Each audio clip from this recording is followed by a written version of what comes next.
بسم اللہ الرحمن الرحیم۔ کہتے ہیں کہ پرانے زمانے میں ایک غلام تھا۔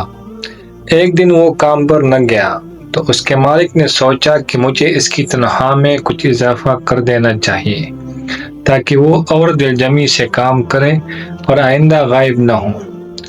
اگلے دن مالک نے اس کی تنخواہ سے زیادہ پیسے اسے دیے۔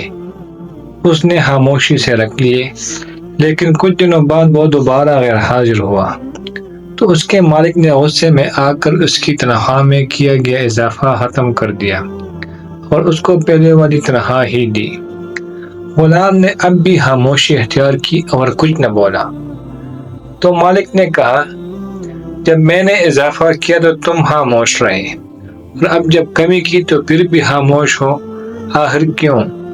تب غلام نے جواب دیا، جب میں پہلے دن غیر حاضر تھا تو اس کی وجہ میرے بچے کی پیدائش تھی، اور آپ کی طرف سے تنخواہ میں اضافے کو میں نے وہ رزق خیال کیا جو وہ اپنے ساتھ لے کے آیا، اور جب میں دوسری مرتبہ غیر حاضر تھا تو اس کی وجہ میری ماں کی وفات تھی، اور آپ کی طرف سے تنخواہ میں کمی کو میں نے وہ رزق خیال کیا جو وہ اپنے ساتھ واپس لے گئی۔